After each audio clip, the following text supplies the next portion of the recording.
ఓం శ్రీ గురుభ్యో నమః. ఓం శ్రీ మాత్రే నమః.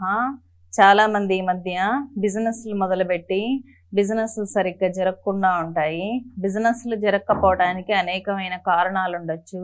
ఒకటి, వారు చేసుకునే స్థలం యొక్క ఎంపికలో ఏదైనా నెగిటివ్ ఎనర్జీస్ ఉన్నప్పుడు ఆ ఆకర్షణ శక్తి అనేది ఆ స్థలానికి తక్కువగా ఉంటుంది.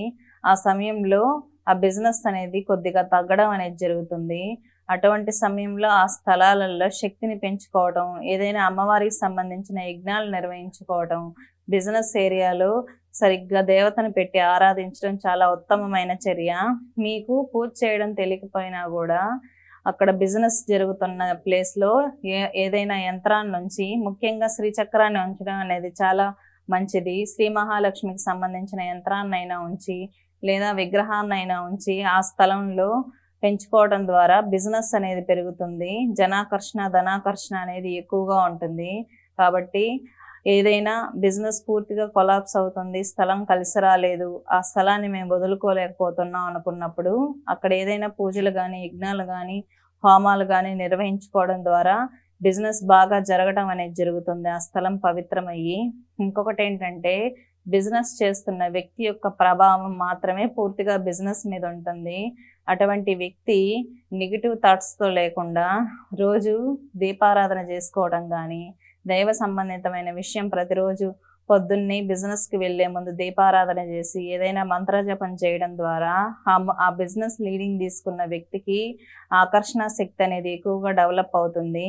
అటువంటి వ్యక్తి ఏదైనా శ్రీ మహాలక్ష్మికి సంబంధించిన మంత్రం కానీ, నారాయణ మంత్రాలు కానీ, వెంకటేశ్వర స్వామికి సంబంధించినటువంటి మంత్రాలు కానీ ఎక్కువగా జపించుకోవడం ద్వారా జనాకర్షణ, ధనాకర్షణ అనేది ఉంటుంది.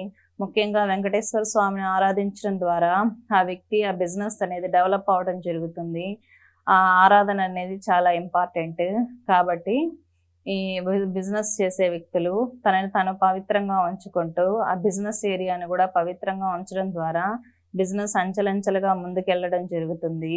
అక్కడ ఉన్న కొంతవరకు అక్కడ బిజినెస్లో పనిచేసే వ్యక్తుల ప్రభావం కూడా బిజినెస్ మీద ఎక్కువగా పడుతూ ఉంటుంది. కాబట్టి ఆ వ్యక్తులకు కూడా మీరు చాలా వరకు అక్కడ బిజినెస్ జరిగే వాతావరణం పాజిటివ్గా ఉండేటట్టు చూసుకుంటూ, గమనించుకుంటూ ఉండాలి. ఈ విధంగా కొంతమంది ఎంప్లాయీస్ని సరైన సమయాల్లో తృప్తిపరచడం అనేది ఉండదు. బిజినెస్లో లాభాల్లో వచ్చినప్పుడు అక్కడ ఎంప్లాయీస్ని కూడా తృప్తిపరిస్తే ఇంకా బిజినెస్ ముందుకు వెళ్ళడం అనేది జరుగుతుంది. స్వస్తి.